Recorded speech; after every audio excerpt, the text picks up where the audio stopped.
നമസ്തേ. ജനം എഡിറ്റേഴ്സ് ചോയ്സിലേക്ക് എല്ലാ പ്രിയപ്പെട്ട പ്രേക്ഷകർക്കും സ്വാഗതം. രാജ്യം അതിൻ്റെ സ്വാഭിമാനത്തിലേക്ക് നടന്നെടുക്കുകയാണ്. അയോധ്യ രാമജന്മഭൂമിയിൽ ശ്രീരാമക്ഷേത്രം ഉയരുമ്പോൾ രാജ്യം ഒന്നാകെ ആവേശത്തോടെ അത് സ്വാഗതം ചെയ്യുമ്പോൾ അതിൽ നിന്ന് വിട്ടുനിൽക്കുന്ന ചിലരുണ്ട്. എന്തിൻ്റെയോ ആരുടെയൊക്കെയോ സമ്മർദ്ദത്തിന് വഴങ്ങി 4 വോട്ടിന് വേണ്ടി നിലപാടില്ലാത്തവരായി മാറുന്ന ഒരു വിഭാഗമായി കേരളത്തിലെ ഇടത് വലത് മുന്നണികൾ മാറുകയാണോ? ജനം എഡിറ്റേഴ്സ് ചോയ്സ് പരിശോധിക്കുന്നു. രാജ്യ താൽപര്യത്തിന് വിരുദ്ധമായ നിലപാട് കോൺഗ്രസ് സ്വീകരിക്കുന്നത് ആർക്കുവേണ്ടി? ദേശീയ കോൺഗ്രസ് നേതൃത്വത്തെ വരെ ഭീഷണിപ്പെടുത്താൻ തക്ക സമ്മർദ്ദത്തിലോ കേരളത്തിലെ കോൺഗ്രസ്? ഇന്ന് ഈ ചർച്ചയിൽ നമ്മോടൊപ്പം പങ്കെടുക്കുന്ന അതിഥികൾ നിയമ വിദഗ്ധനായ അഡ്വക്കേറ്റ് കെ രാംകുമാർ, ജനപക്ഷം നേതാവ് PC ജോർജ്, BJP പ്രതിനിധി TP ജയചന്ദ്രൻ, ഇടത് നിരീക്ഷകൻ അഡ്വക്കേറ്റ് BN ഹസ്കർ, രാഷ്ട്രീയ നിരീക്ഷകരായ N ശ്രീകുമാർ, ഡോക്ടർ മോഹൻ വർഗീസ് എന്നിവരാണ്. അതിഥികൾക്കും പ്രേക്ഷകർക്കും ഒരിക്കൽ കൂടി സ്വാഗതം.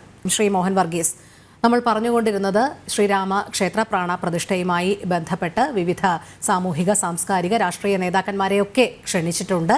അവർ അത് വിട്ടുനിൽക്കുന്നതിലുള്ള വ്യക്തമായ കാരണവും നിലപാടുമൊക്കെ ഇങ്ങനെ രാഷ്ട്രീയ വിവാദമാകുമ്പോൾ കേരളത്തിലെ കോൺഗ്രസ് സ്വീകരിക്കുന്ന ഒരു നയമുണ്ട്. പ്രത്യേകിച്ച് 2 കാര്യങ്ങൾ നമുക്ക് ഇവിടെ കൂട്ടിച്ചേർത്ത് വായിക്കേണ്ടതുണ്ട്. തൃശ്ശൂരിൽ പ്രധാനമന്ത്രി വന്നതിന് ശേഷമുള്ള കോൺഗ്രസിൻ്റെ നിലപാടും ശ്രീരാമക്ഷേത്ര അയോധ്യ ഭൂമി ബന്ധവുമായി ബന്ധപ്പെട്ടുള്ള ചില പ്രശ്നങ്ങളും എടുത്തു കാണിക്കുമ്പോൾ കോൺഗ്രസ് വല്ലാതെ വിറളി പൂണ്ടിരിക്കുന്ന ഒരു സാഹചര്യത്തിലേക്കാണ് കാര്യങ്ങൾ കാണുന്നത്. എന്നാൽ അവർക്ക് കൃത്യമായ ഒരു രാഷ്ട്രീയ ദിശാബോധത്തോടുകൂടി സംസാരിക്കാനും കഴിയുന്നില്ല. എന്തുകൊണ്ടാണത്? അതിനുള്ള കാരണം വളരെ സങ്കീർണമാണ്. കാരണം ഇവിടെ കോൺഗ്രസ് പാർട്ടി അഭിപ്രായപ്പെടുന്നത് തങ്ങൾക്കൊരു ക്ഷണം ലഭിച്ചിട്ടില്ല, തങ്ങളുടെ നേതാക്കൾക്ക് ക്ഷണം ലഭിച്ചു. സോണിയാഗാന്ധി എന്ന കോൺഗ്രസിൻ്റെ ഒരു ഡിഫാക്ടോ നേതാവ്, അതുപോലെ ലോക്സഭയിലെ പ്രതിപക്ഷ കക്ഷികളുടെ ഏറ്റവും കൂടുതൽ അംഗസംഖ്യയുള്ള കോൺഗ്രസിൻ്റെ നേതാവ് അധീർ രഞ്ജൻ ചൗധരി, മുൻ പ്രധാനമന്ത്രി എന്ന നിലയിൽ ശ്രീ മൻമോഹൻ സിംഗ്, അങ്ങനെ അതുപോലെ കോൺഗ്രസ് പാർട്ടിയുടെ പ്രസിഡന്റ് ഖാർഗെ, മല്ലികാർജുന ഖാർഗെ, ഈ 4 പേർക്കാണ് ഉന്നത നേതാക്കളിൽ ഒരുപക്ഷെ ക്ഷണം ലഭിച്ചത് BJPയുടെ ഭാഗത്തു നിന്നല്ല, മറിച്ച് ക്ഷേത്രം ട്രസ്റ്റിൻ്റെ ഭാഗത്തു നിന്നാണ്. അപ്പോൾ പ്രാണപ്രതിഷ്ഠ എന്ന ചടങ്ങ് ജനുവരി അവസാനം നടക്കുന്ന ആ ചടങ്ങിൽ പങ്കെടുക്കണമോ വേണ്ടായോ എന്നത് ഒരു വലിയ സങ്കീർണമായ പ്രശ്നമായി കോൺഗ്രസിന് വരാനുള്ള കാരണം വടക്കേ ഇന്ത്യയിലെ കോൺഗ്രസും തെക്കേ ഇന്ത്യയിലെ കോൺഗ്രസും വ്യത്യസ്തമായ നിലപാടുകളാണ് എടുത്തിട്ടുള്ളത്. സ്വാഭാവികമായി കോൺഗ്രസ് പാർട്ടിയുടെ മധ്യപ്രദേശ്, രാജസ്ഥാൻ, ഛത്തീസ്ഗഡ്, ഉത്തർപ്രദേശ് യൂണിറ്റുകളെല്ലാം ഒരുപക്ഷെ ഒരു ക്ഷണം ലഭിച്ചാൽ പങ്കെടുക്കണം, അത് പാർട്ടിക്കാണോ നേതാവിനാണോ എന്ന് നോക്കണ്ട, പങ്കെടുക്കണം എന്ന അഭിപ്രായക്കാരും. എന്നാൽ ദക്ഷിണേന്ത്യയിലെ രാഷ്ട്രീയ ഇരിപ്പുവശം വളരെ വ്യത്യസ്തമാണ്. അതുകൊണ്ട് തമിഴ്നാട്ടിലെയും കേരളത്തിലെയും കർണാടകത്തിലെയും ആന്ധ്രയിലെയും തെലുങ്കാനയിലെയും ഒക്കെ കോൺഗ്രസ് നേതാക്കൾ ഒരുപക്ഷെ ആ ചടങ്ങിൽ നിന്ന് വിട്ടു നിൽക്കണം എന്ന് വാദിക്കുമ്പോൾ കോൺഗ്രസ് പാർട്ടിയുടെ വർക്കിംഗ് കമ്മിറ്റിക്കോ അതിൻ്റെ അധ്യക്ഷൻ AICCയുടെ പ്രസിഡന്റിനോ സോണിയാഗാന്ധിക്കോ രാഹുൽ ഗാന്ധിക്കോ പോലുമോ വ്യക്തമായൊരു നിലപാടെടുക്കാൻ കഴിയുന്നില്ല എന്നതാണ് യാഥാർത്ഥ്യം. ഇവിടെ നോക്കൂ, ഒരു പാർട്ടിയെ സംബന്ധിച്ചിടത്തോളം ഒരു ക്ഷണം ലഭിക്കുന്നു, അത് പാർട്ടിക്കായിക്കൊള്ളട്ടെ, ഉന്നത നേതാക്കൾക്കായിക്കൊള്ളട്ടെ, അതിനുശേഷം ഞങ്ങൾ പോകുന്നു എന്നതിൻ്റെ കാരണം ഇതാണ്, അല്ലെങ്കിൽ പോകുന്നില്ല അതിനെ ക്ഷണം നിരസിക്കാനുള്ള കാരണം ഇതാണ് എന്ന് പറയാനുള്ള മടി എന്താണ്? അതിനർത്ഥം പോകണം, പോകാതിരിക്കാം, ഇങ്ങനെ ഒരു അർത്ഥ മെഷറിൽ നിൽക്കുകയാണ്. അത് വളരെ സങ്കീർണമായ ഒരു സ്ഥിതിവിശേഷമാണ് 2024 ലോക്സഭാ തെരഞ്ഞെടുപ്പിൽ INDA മുന്നണിയെ സംബന്ധിച്ചിടത്തോളം നമുക്ക് ഫോർസീവ് ചെയ്യാവുന്നത്. കോൺഗ്രസ് പാർട്ടി ആ മുന്നണിയുടെ നേതൃസ്ഥാനത്തുണ്ട്. അതിലെ പല കക്ഷികൾ പല രൂപത്തിൽ പല രീതിയിൽ സംസാരിക്കുന്നു. ഏകമാന അഭിപ്രായമില്ല. അതൊരു നിർണായക വിഷയമാണ്. രാമക്ഷേത്രം എന്നത് വളരെ നിർണായകമായ ഒരു സംഭവമാണ്, ഒരു ചരിത്ര സംഭവമാണ്. അതിന് സാക്ഷ്യം വഹിക്കാൻ INDA മുന്നണിയിലെ ചില കക്ഷികൾ വെമ്പൽ പൂണ്ട് നിൽക്കുമ്പോൾ, ചില നേതാക്കൾ വ്യഗ്രതപ്പെടുമ്പോൾ, മറ്റു ചില നേതാക്കൾ വേണ്ട എന്ന് പറയുമ്പോൾ ആ മുന്നണിയുടെ തന്നെ കെട്ടുറപ്പിനെ ബാധിക്കുന്ന രീതിയിലേക്ക് ആ വിഷയം വളർന്നിരിക്കുന്നു. അതുകൊണ്ട് ഒരു പരിധിവരെ ഇതൊരു നല്ല സർജിക്കൽ സ്ട്രൈക്കായി വേണമെങ്കിൽ കാണാം. കോൺഗ്രസ് പാർട്ടിക്ക് നേരെ എറിഞ്ഞ ഒരു ഒന്നാന്തരം നീണ്ട കയറാണ് ഇത്. അതുകൊണ്ട് കുരുക്കിടാം, അതുകൊണ്ട് ആത്മഹത്യ ചെയ്യാം, അതുകൊണ്ട് പിടിച്ചു കയറാം, അങ്ങനെ ഏത് രൂപത്തിലും കോൺഗ്രസ് പാർട്ടിക്ക് കൈകാര്യം ചെയ്യാവുന്ന ഒരു പാശമാണ് കോൺഗ്രസിന് നേരെ ഇൻവിറ്റേഷൻ്റെ ക്ഷണക്കത്തിൻ്റെ രൂപത്തിൽ അയച്ചിട്ടുള്ളത്. അതിൽ പ്രതികരിക്കാൻ സാധിക്കാതെ ഇരിക്കുക വഴി സ്വന്തം ദൗർബല്യം കോൺഗ്രസ് പാർട്ടി പൊതുസമക്ഷം കാണിച്ചിരിക്കുകയാണ്. എന്നാൽ ആരും പറയുന്നില്ല, അഭിപ്രായം പറയില്ല എന്ന്. ഞങ്ങൾ പറയും, സമയം വരുമ്പോൾ പറയും എന്നാണ് കോൺഗ്രസ് പാർട്ടി പറഞ്ഞിരിക്കുന്നത്. എപ്പോഴാണാവോ സമയം വരിക? അതൊരു വലിയ സങ്കീർണമായ ചോദ്യം തന്നെയാണ്. സമയം വരുന്നത് എപ്പോഴാണ്? ആരാണ് പറയേണ്ടത്? മല്ലികാർജ്ജുൻ ഖാർഗെ എന്ന രീതിയിലാണോ പറയേണ്ടത്? അതോ ക്ഷണം കിട്ടിയ ആളുകൾ ഞാൻ പങ്കെടുക്കുന്നു ഇന്ന കാരണത്താൽ എന്നാണോ? ഇതൊക്കെ സത്യം പറഞ്ഞാൽ ഒരു പാർട്ടി എന്ന നിലയിൽ ഒരു ദേശീയ കക്ഷി, രണ്ട് ദേശീയ കക്ഷികളാണ് പ്രധാനമായിട്ടുള്ള BJPയും കോൺഗ്രസും. ഒരു ദേശീയ കക്ഷിക്ക് സംഭവിക്കാൻ പാടില്ലാത്ത ഒരു വലിയ ഒരു പോളിസി പ്രശ്നമാണിത്. ഒരു നിലപാട് വേണ്ടേ? ഒരു പാർട്ടിയാകുമ്പോൾ ഒരു നിലപാട് വേണ്ടേ? ഒരു ക്ഷണം ലഭിച്ചാൽ പോകണ്ടെന്ന് പറയാനുള്ള നിലപാടെടുക്കാൻ കഴിയുന്നില്ല എങ്കിൽ യഥാർത്ഥത്തിൽ ഇവിടെ സംഭവിച്ചതെന്താണ്? കോൺഗ്രസ് പാർട്ടി ഇപ്പോൾ പറയാൻ ശ്രമിച്ചുകൊണ്ടിരിക്കുന്നത് ഞങ്ങളൊരു ഫെഡറൽ സ്വഭാവമുള്ള പാർട്ടിയാണ്, അതുകൊണ്ട് പല സംസ്ഥാന യൂണിറ്റുകൾക്ക് വ്യത്യസ്തമായ അഭിപ്രായങ്ങൾ ഉണ്ടാകാം. മമതാ ബാനർജിയുടെ തൃണമൂൽ കോൺഗ്രസിനെ പോലെ അല്ല, MK സ്റ്റാലിൻ്റെ DMK പോലെ അല്ല, അതുപോലെ സമാജ്വാദി പാർട്ടിയെ പോലെ അല്ല. അതെല്ലാം സംസ്ഥാനങ്ങൾ കേന്ദ്രീകരിച്ച് പ്രവർത്തിക്കുന്ന പാർട്ടികളാണ്. അവർ ഒരൊറ്റ നേതാവിൻ്റെ കീഴിൽ പ്രവർത്തിക്കുന്ന പാർട്ടിയാണ്. കോൺഗ്രസ് പാർട്ടിക്ക് ഇപ്പോൾ പറയുന്നത്, കോൺഗ്രസ് തന്നെ പറയുന്നത്, ഒരു കളക്റ്റീവ് ലീഡർഷിപ്പാണുള്ളത്. അതുകൊണ്ട് വ്യത്യസ്തമായ അഭിപ്രായങ്ങൾ ഒരു ജനാധിപത്യ പാർട്ടിയിൽ ഉണ്ടാവുക എന്നത് സ്വാഭാവികമാണ്. എന്നാൽ പോലും കളക്റ്റീവായി നേതൃയോഗം കൂടി, അത് വർക്കിംഗ് കമ്മിറ്റി ആയിക്കൊള്ളട്ടെ, ഫുൾ AICC ആയിക്കൊള്ളട്ടെ, അല്ലെങ്കിൽ ഒരു കോർ ഗ്രൂപ്പ് ആയിക്കൊള്ളട്ടെ, അല്ലെങ്കിൽ സോണിയാഗാന്ധി തന്നെ ആയിക്കൊള്ളട്ടെ, ആരെങ്കിലും ആയിക്കൊള്ളട്ടെ, AICC പ്രസിഡന്റ് ആയിക്കൊള്ളട്ടെ, ഒരു വ്യക്തമായ ഒരു അഭിപ്രായം ഇതേക്കുറിച്ച് പറയാൻ കഴിയുന്നില്ല എന്ന് പറയുമ്പോൾ അതിൽ കോൺഗ്രസിൻ്റെ ഒരു വലിയ പാപ്പരത്വം അവിടെ കാണുകയാണ്. നമുക്ക് എങ്ങനെയാണ് ഇതിനകത്തൊന്ന് പരിഹാരം കാണുക എന്നത്? കേരളത്തിൽ കോൺഗ്രസ് പാർട്ടി പല വിധത്തിൽ സംസാരിക്കുന്നു. ഇവിടുന്ന് തന്നെ പോകണമെന്ന് ആഗ്രഹമുള്ളവരുണ്ട്. പക്ഷേ കേരളത്തിൽ കോൺഗ്രസ് പാർട്ടിയുടെ മുഖ്യ ശത്രു ഇടതുപക്ഷമാണ്.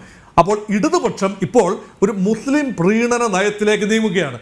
അപ്പോൾ ഇവിടെ നിന്നും ആരെങ്കിലും പോയാൽ, അല്ലെങ്കിൽ കോൺഗ്രസ് പാർട്ടിയുടെ നേതാക്കൾ പോയാൽ, പ്രത്യേകിച്ചും രാഹുൽ ഗാന്ധി വയനാടിൽ വീണ്ടും മത്സരിക്കാൻ സാധ്യതയുള്ളപ്പോൾ ഇവിടെ നിന്നും ആരെങ്കിലും പോയാൽ, ആ പാർട്ടിയിൽ നിന്നും ആരെങ്കിലും പോയാൽ, മുസ്ലിം ജനസാമാന്യം ഏതാണ്ട് പൂർണ്ണമായും LDFന് വോട്ട് ചെയ്യുന്ന ഒരു അന്തരീക്ഷം വരികയും കോൺഗ്രസ് പാർട്ടിക്ക് ഇപ്പോൾ നിലവിലുള്ള നല്ല സുഖകരമായ ഒരു അവസ്ഥ, കേരളത്തിലെ 20 ലോക്സഭാ മണ്ഡലങ്ങളിൽ 19 കോൺഗ്രസ് പാർട്ടിയുടെ കൈവശമാണ്. അതിൽ നിന്നും വളരെയധികം പുറകോട്ട് പോകാനുള്ള സാധ്യത കാണുന്നു. ഒരുപക്ഷെ ആ പ്രായോഗിക ചിന്തയായിരിക്കാം കേരളത്തിലെ കോൺഗ്രസ് പാർട്ടിയെ അങ്ങനെ നയിക്കുന്നത്. അത് നോക്കൂ, പ്രധാനമന്ത്രി ശ്രീ നരേന്ദ്രമോദിയുടെ കേരള സന്ദർശനം എന്ന് പറഞ്ഞ ആ ഒരു സംഭവത്തിൽ സംഭവിച്ച ഒരു വലിയ നാഴികക്കല്ലാണ് തൃശ്ശൂർ മണ്ഡലത്തിൽ വരികയും ശ്രീ സുരേഷ് ഗോപി അവിടെ മത്സരിക്കാൻ സാധ്യത തെളിയുകയും ഒരുപക്ഷെ ശക്തമായ മത്സരം കാഴ്ചവെക്കാൻ സാധിക്കുകയും ചെയ്യുന്നു. ഇവിടെ 50% വരുന്ന സ്ത്രീ ശക്തി, 50% സംവിധായകരും സ്ത്രീകളാണ്. ഒരുപക്ഷെ കേരളത്തിൽ, ഇന്ത്യയിൽ ഏറ്റവും കൂടുതൽ സ്ത്രീകളുടെ കോൺസെൻട്രേഷനുള്ള സംസ്ഥാനം കേരളമാണ്. വോട്ടർമാരിൽ പകുതിയിലധികവും 51-52% സ്ത്രീകളാണ്. ജനസംഖ്യയിലും അങ്ങനെ തന്നെയാണ്. അങ്ങനെ വരുമ്പോൾ നാരീശക്തി, ശ്രീ നരേന്ദ്രമോദി 4 ശക്തികളെ കുറിച്ചാണ് ഈ അടുത്ത കാലത്ത് പറഞ്ഞുകൊണ്ടിരിക്കുന്നത്. 1 നാരീശക്തി, വിമൻ പവർ, 2 യൂത്ത് ശക്തി, 3 കർഷക ശക്തി, 4 അടിസ്ഥാന വർഗത്തിൻ്റെ ശക്തി. ഈ 4 ശക്തികളെ സംയോജിപ്പിച്ച് ഒരു ഏകതാ രൂപത്തിൽ ഭാരതത്തിൻ്റെ പൈതൃകത്തെ ചൂണ്ടിക്കാണിക്കുന്ന രീതിയിൽ ഒരു ദേശീയത വളർത്തിയെടുക്കാൻ, എല്ലാവരെയും ഇൻക്ലൂഡ് ചെയ്യുന്ന ഒരു ദേശീയത വളർത്തിയെടുക്കാനുള്ള ശ്രമത്തിലാണ്. ആ ശ്രമത്തിൻ്റെ ഭാഗമായി വിവിധ കോൺസ്റ്റിറ്റ്യുവൻസീസിനെ നേരിൽ കാണുന്നു. അതിലൊന്നാണ് വനിതാ കോൺസ്റ്റിറ്റ്യുവൻസി. മറ്റൊരു കോൺസ്റ്റിറ്റ്യുവൻസി ഒരുപക്ഷെ ന്യൂനപക്ഷങ്ങളായിരിക്കാം. അത് 2-3 ആവർത്തി നമ്മൾ കണ്ടതാണ്. കേരളത്തിൽ കഴിഞ്ഞ വർഷം വരികയും ബിഷപ്പുമാരെ കാണുകയും ചെയ്തു എറണാകുളത്ത് വെച്ച്. ഇപ്പോഴിതാ ഡൽഹിയിൽ ക്രിസ്മസ് സമയത്ത്, ക്രിസ്മസ് നയതന്ത്രത്തിൻ്റെ ഭാഗമായി ക്രിസ്മസ് വിരുന്നിനായി പ്രഥമമായ ഒരു പ്രധാനമന്ത്രി ക്രൈസ്തവ സഭാ നേതാക്കളെ വിരുന്നിന് വിളിക്കുകയാണ്. ഒരുപക്ഷെ വേണമെങ്കിൽ ഭംഗ്യാന്തരാണ് നമുക്ക് പറയാം, തൃശ്ശൂർ മണ്ഡലത്തിൽ ഈഴവ സമുദായം കഴിഞ്ഞാൽ 2ാമത്തെ വലിയ സമുദായം ക്രിസ്ത്യൻ സമുദായമാണ്. ഒരുപക്ഷെ ആ മണ്ഡലത്തിന് 21%-21% വോട്ടർമാർ ന്യൂനപക്ഷ വിഭാഗമായ ക്രൈസ്തവ വിഭാഗത്തിലെയാണ്. ക്രൈസ്തവ വിഭാഗത്തെ കോൺഫിഡൻസിൽ എടുക്കാതെ ഒരുപക്ഷെ തൃശ്ശൂർ മണ്ഡലത്തിൽ ശ്രീ സുരേഷ് ഗോപിയാണ് മത്സരിക്കുന്നതെങ്കിൽ അദ്ദേഹത്തിന് വിജയം സാധ്യമല്ലാതെ വരും. ഒരുപക്ഷെ ആ പഴുതുകളെല്ലാം അടയ്ക്കുന്ന ഒരു രാഷ്ട്രീയ നീക്കം തന്നെയായിരിക്കും പ്രധാനമന്ത്രിയുടെ ഭാഗത്ത് ഉണ്ടായിരിക്കുന്നത്. പക്ഷേ അതിനുള്ള അവകാശം അദ്ദേഹത്തിനുണ്ട്. അതുകൊണ്ട് എല്ലാ വിഭാഗങ്ങളിലേക്കും കടന്നു കയറാനും രാമക്ഷേത്രം അതിൻ്റെ എല്ലാം ഒരു മധ്യത്തിൽ വരികയും അങ്ങനെ ഒരു ദേശീയതയ്ക്ക് ഒരു പുതിയ മാനം, ഒരു എല്ലാവരെയും ഉൾക്കൊള്ളുന്ന ഒരു തരം ദേശീയത എന്ന രീതിയിൽ വരികയും ചെയ്യുന്നത് തടയിടാൻ കോൺഗ്രസിന്റെ നയതന്ത്രത്തിന് കഴിയാതെ പോകുന്നു എന്നതാണ് വിധി വൈപരീത്യം. അതെ, ശ്രീ രാംകുമാർ, തൃശ്ശൂരിൽ വലിയ ജനാവലിയാണ് പ്രധാനമന്ത്രിയെ വരവേൽക്കാനായി ഒരുങ്ങിയത്. ഏകദേശം 2 ലക്ഷത്തോളത്തിലധികം വരുന്ന സ്ത്രീ സഞ്ചയം തന്നെയാണ് നമ്മളവിടെ കണ്ടത്. അതുമാത്രമല്ല, അദ്ദേഹത്തിന് അങ്ങേയറ്റം വലിയ സ്വീകാര്യതയാണ് അവിടെ ലഭിച്ചതും. കൃത്യമായി കേന്ദ്ര ഭരണത്തിൻ്റെ ഉദ്ദേശങ്ങളൊക്കെ തന്നെ അദ്ദേഹം അവിടെ വ്യക്തമാക്കുകയുമുണ്ടായി.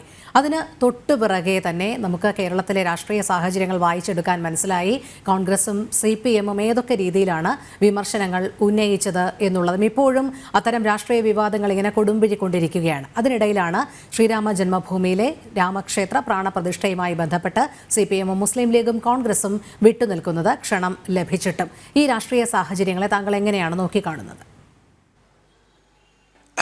ഇതിൽ രാഷ്ട്രീയ സാഹചര്യങ്ങളെക്കാൾ എൻ്റെ വീക്ഷണത്തിൽ ദേശീയ സാഹചര്യമാണ് ഉൾക്കൊണ്ടിട്ടുള്ളത്.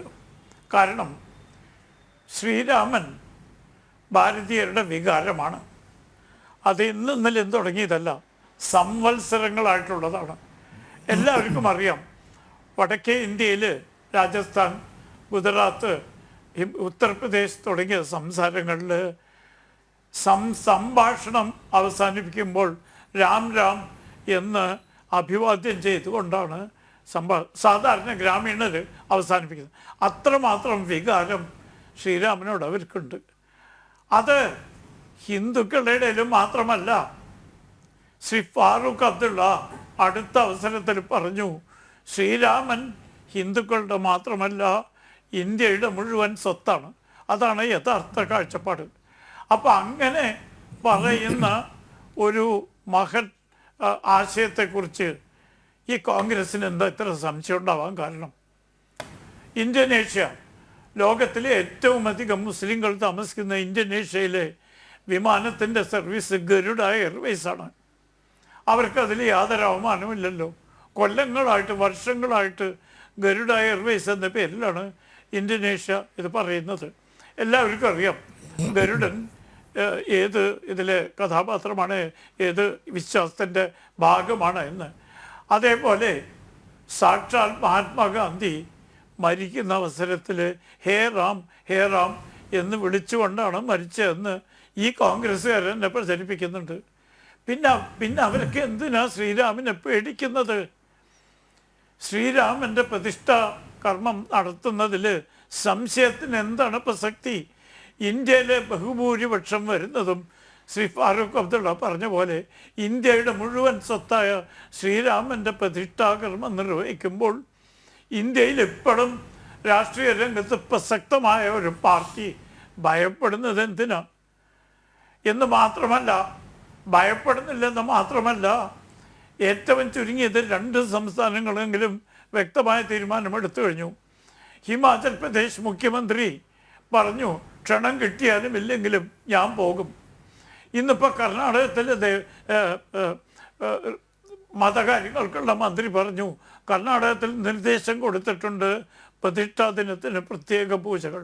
അപ്പോൾ ജനവികാരം ഒറ്റക്കെട്ടായി ഈ പ്രതിഷ്ഠാകർമ്മം ഭംഗിയാക്കുന്ന കാര്യത്തിൽ നിർവഹിക്കണമെന്ന് ഇന്ത്യയിൽ അങ്ങോളം ഇങ്ങോളമുള്ള ജനങ്ങൾ ആഗ്രഹിക്കുമ്പോൾ എന്തിനാ കോൺഗ്രസ് ഒരു മറിച്ച നിലപാടെടുക്കുന്നത്? വളരെ പരിഹാസ്യമായ രീതിയിലേക്ക് അവർ തരം താഴ്ന്നത് എന്തിനാണ്? ഒറ്റ കാരണമേ ഇവിടെ നേരത്തെ സൂചിപ്പിച്ചു, ഒറ്റ കാരണമേ ഞാൻ കാണുന്നുള്ളൂ. കാരണം കേരളത്തെ സംബന്ധിച്ചിടത്തോളം കോൺഗ്രസ്സുകാരുടെ 10 ജൻപത്ത് പാണക്കാടാണ്. ഡൽഹിയിൽ ചെന്നാൽ എല്ലാ കാര്യങ്ങൾക്കും 10 ജൻപത്തിൻ്റെ തിട്ടൂരം കിട്ടിയാലേ കോൺഗ്രസ് പ്രവർത്തകർക്ക് പ്രവർത്തിക്കാനാവും. കേരളത്തിൽ ആ സ്ഥാനം ഇപ്പോൾ പാണക്കാടാണ്. ആ പാണക്കാടിന് മുഷിച്ചിലുണ്ടാവുമോ എന്ന ഭയമാണ് കേരളത്തിലെ നേതാക്കന്മാർക്ക് ഈ കാര്യത്തിൽ തീരുമാനമെടുക്കാൻ വിഷമമുണ്ട്. പക്ഷേ പാണക്കാട് നയിക്കുന്ന ലീഗിൻ്റെ പ്രസിഡന്റ് പറഞ്ഞിരിക്കുന്നു, ഞങ്ങൾ ആരെയും വിലക്കാൻ പോകുന്നില്ല. വാസ്തവത്തിൽ എനിക്ക് സന്തോഷമുണ്ട് പറയാൻ, അയോധ്യയിൽ ഡിസംബർ 6 നടന്ന സംഭവത്തിൻ്റെ പശ്ചാത്തലത്തിൽ വളരെ പക്വമായ തീരുമാനമെടുത്ത ഒരു വിഭാഗമാണ് ഇന്ത്യൻ യൂണിയൻ മുസ്ലിം ലീഗ്.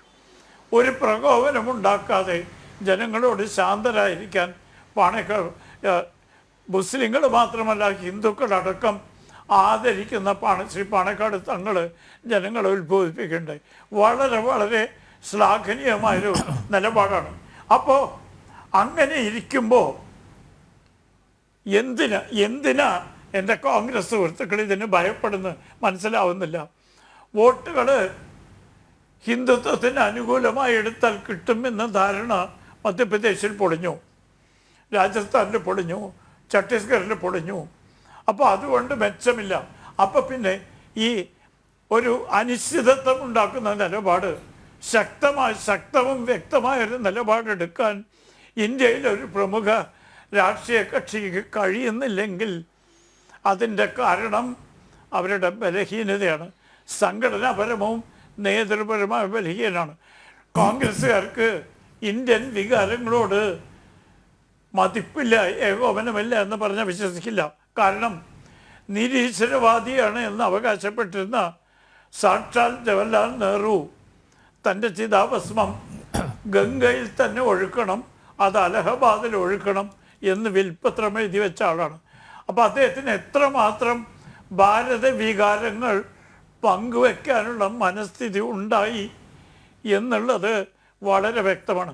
എനിക്ക് മനസ്സിലാകാത്തത് പിന്നെ എന്തിനാണ് നമ്മുടെ കോൺഗ്രസ് സുഹൃത്തുക്കൾ ഇങ്ങനെ ഭയപ്പെടുന്നത്? രാഷ്ട്രീയമായി ഉറച്ച നിലപാട്, ഇത് ഒരു മതപരമായ പ്രശ്നമാണ്, ഞങ്ങൾ പങ്കെടുക്കില്ല. അല്ലെങ്കിൽ ഇത് വ്യത്യസ്ത സംസ്ഥാനങ്ങളിലെ നേതാക്കന്മാർ തീരുമാനിക്കണം. ഏതെങ്കിലും ഒരു നിലപാട് അവരെടുക്കട്ടെ. കാരണം ഇന്ത്യയിലെ ജനങ്ങളുടെ വികാരമാണ് രാമജന്മഭൂമിയിൽ ക്ഷേത്രം വരേണ്ടത്. നമ്മുടെ രാജ്യത്തെ ഏറ്റവും വലിയ പരമോന്നത കോടതി പറഞ്ഞു, അവിടെ പള്ളി നിർമ്മിച്ചത് മണ്ണിലല്ല, പള്ളി നിർമ്മിച്ചത് നിലവിലുള്ള മറ്റൊരു കെട്ടിടത്തിന് മുകളിലാണ് എന്ന് വ്യക്തമായി സുപ്രീം കോടതി വിധി പറഞ്ഞിട്ടുണ്ട്. പിന്നെ എന്തിനാ മടിക്കണ്? അപ്പം ചുരുക്കത്തിൽ പണ്ടുണ്ടായിരുന്ന ക്ഷേത്രത്തിൻ്റെ നിർമ്മാണങ്ങൾ നശിപ്പിച്ച ശേഷമാണ് ബാബർ അവിടെ പള്ളി പണിത് എന്നുള്ളത് നമ്മുടെ രാജ്യത്തെ ഏറ്റവും വലിയ കോടതിയുടെ കണ്ടെത്തൽ നിന്ന് വ്യക്തമാണ്. അപ്പോൾ മുസ്ലിം സഹോദരന്മാർ വരെ ഇത് അംഗീകരിക്കുന്നുണ്ട്. അതുകൊണ്ടാണ് പാണക്കാട്ട് തങ്ങളുടെ മുസ്ലിം ലീഗിൻ്റെ ഭാഗത്ത് താരതമ്യേന ലഘുവായ ഒരു സമീപനം.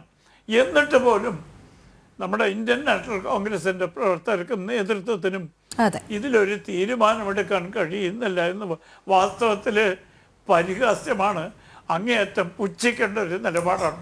ഇനിയെങ്കിലും ജനങ്ങളുടെ വികാരത്തിനൊപ്പം നിൽക്കാൻ അവർ പഠിച്ചിട്ടില്ലെങ്കിൽ, ശ്രമിച്ചിട്ടില്ലെങ്കിൽ ജനവികാരം എന്താണെന്ന് മനസ്സിലാക്കാൻ അവർക്ക് കഴിയില്ല എന്ന് ഒരു വിലയിരുത്തേണ്ടി വരും ഈ രാജ്യത്തെ ജനങ്ങൾക്ക്. ശ്രീ ഹസ്കർ, ഇടത് വലത് മുന്നണികൾ ഒരേ നിലപാട് സ്വീകരിക്കുകയാണ്. ഒരു മതനിരപേക്ഷ രാജ്യത്ത് ഇത്തരത്തിൽ സുപ്രീം കോടതിയുടെ അടിസ്ഥാനത്തിൽ സുപ്രീം കോടതിയുടെ അനുമതിയോടുകൂടി രമ്യതയിലെത്തിയ ഒരു പ്രശ്ന പരിഹാരത്തിന് എന്തിനാണ് രാഷ്ട്രീയമായി ഇങ്ങനെ വിമുഖത കാണിച്ച് ഒരു നിഷേധാത്മക നിലപാട് സ്വീകരിച്ചു നിൽക്കുന്നത്? ശ്രീമതി രോഹിണി, ഒന്നാമതായി 1950കളുടെ തുടക്കത്തിൽ ഗോവിന്ദ് വല്ലഭ് പന്ത് എന്ന് പറയുന്ന UP-യുടെ മുഖ്യമന്ത്രി ഇന്ത്യൻ പാർലമെന്റിൽ അന്നത്തെ പ്രധാനമന്ത്രിയായിരുന്ന പണ്ഡിറ്റ് ജവഹർലാൽ നെഹ്റുവിന്റെ ഒരു ഫോൺ കോൾ ചെയ്യുന്നു. ആ ഫോൺ കോൾ ഇങ്ങനെയായിരുന്നു: ബാബറി മസ്ജിദിനുള്ളിൽ ഒരു വിഗ്രഹം, ശ്രീരാമ വിഗ്രഹം പ്രത്യക്ഷപ്പെട്ടിട്ടുണ്ട്, എന്തു ചെയ്യണം എന്ന് പണ്ഡിറ്റ് ജവഹർലാൽ നെഹ്റുവിനോട് ചോദിക്കുമ്പോൾ അദ്ദേഹം പറഞ്ഞ മറുപടി അത് പുഴയിലേക്ക് ഒഴുക്കിക്കളയൂ എന്നുള്ളതായിരുന്നു. അങ്ങനെ പുഴയിലേക്ക് ഒഴുക്കിക്കളയൂ എന്ന് പറയാൻ കഴിയുന്ന ആർജവമുള്ള ഇന്ത്യൻ പ്രധാനമന്ത്രിമാർ ഇന്ത്യ ഭരിച്ചിരുന്ന ഒരു കാലഘട്ടത്തിൽ നിന്ന് 1986 ആയപ്പോൾ മറ്റൊരു കോൺഗ്രസിന്റെ യുവ പ്രധാനമന്ത്രിയായിരുന്ന ശ്രീ രാജീവ് ഗാന്ധി തർക്കഭൂമിയെ ആരാധനയ്ക്കായി തുറന്നു കൊടുക്കുകയും പിൽക്കാല ചരിത്രം 96-ൽ കർഷകർ ആ ബാബറി മസ്ജിദ് തകർത്ത് തരിപ്പണമാക്കി ഒടുവിൽ കോടതി വിധി, കോടതിയുടെ കണ്ടെത്തൽ അതൊരു ക്രിമിനൽ ആക്ട് ആയിരുന്നു എന്ന് തന്നെയാണ് നമ്മുടെ ബഹുമാനപ്പെട്ട സുപ്രീം കോടതി അത്തരം ഒരു കണ്ടെത്തൽ കണ്ടെത്തിയിട്ടുണ്ട്. സ്വാഭാവികമായി കോൺഗ്രസിന് നാളിതുവരെ നിലപാടെടുക്കാൻ കഴിയും. ഇടതുപക്ഷ അക്കാര്യത്തിൽ ശക്തമായ ഒരു നിലപാട് ഇന്ത്യയുടെ സുപ്രധാന കോടതിയായിട്ടുള്ള സുപ്രീം കോടതിയിൽ നിന്ന് വന്നിട്ടുള്ള വിധിയെ പോലും വിമർശിച്ചുകൊണ്ട് CPM ഒരു നിലപാടെടുത്തിട്ടുണ്ടായിരുന്നു. അപ്പൊ സ്വാഭാവികമായും ആ നിലപാടുകൾക്ക് എത്രത്തോളം സ്വീകാര്യത ഇന്ത്യയിൽ ഉണ്ടാകുമോ എന്നുള്ളതൊരു സംശയം. നമ്മുടെ വലിയ പ്രശ്നം എന്ന് പറയുന്നത് ഇന്ത്യയിൽ ഹിന്ദു സംസ്കാരത്തെ അംഗീകരിക്കുന്നു, ശ്രീരാമനെ അംഗീകരിക്കുന്നു എന്നുള്ളതാണ് ഒരു വലിയ ചോദ്യം. ശ്രീരാമൻ ഇന്ത്യയുടെ ഭാഗമാണ്. ഇന്ത്യയിലെ മുഴുവൻ ജനങ്ങൾക്കും മഹാഭൂരിപക്ഷം വരുന്ന ഹിന്ദു സംസ്കാരത്തിന്റെ ഭാഗമാണ്. ഉത്തരേന്ത്യയിൽ ജയ് ശ്രീറാം എന്ന അഭിസംബോധന, നമ്മളിവിടെ നമസ്കാരം പറയുന്ന പോലെ ജയ് ശ്രീറാം എന്ന് അഭിസംബോധന ചെയ്യുകയും അവർ പിരിയുമ്പോൾ റാം റാം എന്ന് പറയുകയും ചെയ്യുന്ന ഒരു സംസ്കാരം ഇന്ത്യയിലാകവാനും അത് അംഗീകരിക്കുമ്പോൾ തന്നെ മഹാത്മാഗാന്ധി ശ്രീരാമനെ അദ്ദേഹത്തിന്റെ പ്രിയപ്പെട്ട ദൈവമായി അല്ലെങ്കിൽ പ്രിയപ്പെട്ട കണ്ടിരുന്നതും മനുഷ്യന് വേണ്ട പ്രക്രിയകളും ശ്രീരാമനിലൂടെ അദ്ദേഹം എന്നുള്ളതൊരു വസ്തുതയാണ്. മഹാത്മാഗാന്ധി നെഞ്ചോട് ചേർത്ത് വെച്ചിരുന്ന രാമൻ ഇന്ന് ശ്രീ നരേന്ദ്രമോദി നെഞ്ചോട് ചേർക്കുന്ന രാമൻ ആയിരുന്നില്ല. മഹാത്മാഗാന്ധി നെഞ്ചോട് ചേർത്തിരുന്ന രാമൻ മതേതര മുഖമുള്ള രാമനാകുമുള്ള ആ ശ്രീരാമനെയാണ് ഇന്ത്യ എന്ന് പറയുന്ന ഹിന്ദു സംസ്കാരം കണ്ടിരുന്നത് എന്നിടത്ത് നിന്നും BJPയും RSSും ആ രാമനെ അടർത്തി മാറ്റി ഹിന്ദുത്വ രാമനായി ചിത്രീകരിക്കുന്നിടത്താണ് ഏറ്റവും ഒടുവിൽ ഇപ്പൊ കോൺഗ്രസ് പത്മവ്യൂഹത്തിൽ എത്തപ്പെട്ടത്. കോൺഗ്രസ് ഇപ്പൊ പത്മവ്യൂഹത്തിൽ ഇടതുപക്ഷം കൃത്യമായി കാര്യത്തിൽ നിലപാടെടുത്തു. CPM അക്കാര്യത്തിലൊരു നിലപാട് പറഞ്ഞു. ഞങ്ങൾ ആ ക്ഷണം സ്വീകരിച്ച് പ്രാൺ പ്രതിഷ്ഠാ മഹോത്സവത്തിൽ പങ്കെടുക്കാൻ പോകുന്നില്ല എന്ന നിലപാടെടുക്കുന്നു. അതൊരു ഇടതുപക്ഷത്തിന്റെ മതേതര മുഖം സൂചിപ്പിക്കുന്ന നിലപാടാണ്. അത് ഇന്ത്യ ഒട്ടാകെ ഇടതുപക്ഷം സ്വീകരിച്ചിട്ടുള്ള എല്ലാ കാലത്തും സ്വീകരിച്ചിട്ടുള്ള ഏറ്റവും ശക്തമായ നിലപാടുകളിൽ തുടക്കത്തിൽ തന്നെ സീതാറാം യെച്ചൂരി പോളിറ്റ് ബ്യൂറോയും അത്തരമൊരു നിലപാടിലേക്ക് എത്തി. എന്നാൽ കോൺഗ്രസിന് എന്തുകൊണ്ട് അത് സാധിക്കുന്നില്ല എന്നുള്ളിടത്ത് കോൺഗ്രസ് എല്ലാ കാലത്തും മൃദു ഹിന്ദുത്വ സമീപനം സ്വീകരിച്ചിരുന്നു. ആ മൃദു ഹിന്ദുത്വ സമീപനം പരീക്ഷണശാലയിൽ BJPയും RSSും ഇന്ത്യ ഒട്ടാകെ പരീക്ഷണം നടത്തുന്ന ഹിന്ദുത്വ അജണ്ടയ്ക്ക് അടുത്തെത്താൻ കഴിയുന്നില്ല എന്ന ബോധത്തിൽ നിന്നാണ് ഇപ്പോ അവർ ഒരു തരത്തിൽ പത്മവ്യൂഹത്തിൽ പെട്ട സാഹചര്യത്തിൽ നിൽക്കുന്നത്. ഇവിടെ കോൺഗ്രസിന് നിലപാടില്ല. കോൺഗ്രസ് നിലപാടെടുക്കണം. അതിന് ആർജവമുള്ള ഒരു പ്രസിഡന്റ് കോൺഗ്രസിന് ഉണ്ടാവണം. അങ്ങനെ ഒരു രാഷ്ട്രീയകാര്യ സമിതി കോൺഗ്രസിന് ഉണ്ടാവണം. അപ്പൊ അങ്ങനെ ഇല്ലാത്തിടത്തോളം കാലം കോൺഗ്രസിന് പ്രാൺ പ്രതിഷ്ഠാ മഹോത്സവത്തിൽ പങ്കെടുക്കണോ വേണ്ടയോ എന്നുള്ളതിനെ സംബന്ധിച്ചൊരു തീരുമാനം എടുക്കാനാവില്ല. അപ്പൊ ഇപ്പോ യഥാർത്ഥത്തിൽ ഈ BJP വെച്ച കെണിയിൽ കോൺഗ്രസ് പെട്ടിരിക്കുന്നു എന്നുള്ളതാണ്. നമുക്കെല്ലാവർക്കും അറിയാം. ശ്രീരാമ ജന്മഭൂമിയുമായി ബന്ധപ്പെട്ട ട്രസ്റ്റ് പ്രവർത്തിക്കുന്നത് BJP അനുകൂല അല്ലെങ്കിൽ BJP ഭൂരിപക്ഷ അംഗങ്ങളുടെ ഒരു സ്ഥാപനം മാത്രമാണ്. സ്വാഭാവികമായും അവിടെ ശ്രീരാമക്ഷേത്രം വരേണ്ടത് ഇന്ത്യയിലെ ഹിന്ദു മതവിശ്വാസി, ഹിന്ദു സംസ്കാരത്തെ വിശ്വസിക്കുന്ന മുഴുവൻ ആളുകളുടെയും ആഗ്രഹം തന്നെയാണ് അത് അവിടെ വരണം, ഒരു സംശയമില്ല. പക്ഷെ അതിന്റെ ഉദ്ഘാടനത്തിൽ എന്തുകൊണ്ട് കോൺഗ്രസ് പങ്കെടുക്കണോ വേണ്ടയോ എന്നുള്ളത് അവരെ വരുന്ന പാർലമെന്റ് തെരഞ്ഞെടുപ്പിലേക്ക് അടുക്കുമ്പോൾ അത് ഉയർത്തിപ്പിടിച്ചുകൊണ്ടാണ് BJP തെരഞ്ഞെടുപ്പ് പ്രചരണത്തിന് പോകാൻ പോകുന്നത്. അത് മനസ്സിലാക്കി മൃദു ഹിന്ദുത്വ സമീപനം വെടിഞ്ഞ് കോൺഗ്രസ് ഒരു നിലപാടെടുക്കണം എന്ന് തന്നെയാണ് എന്റെ പക്ഷം.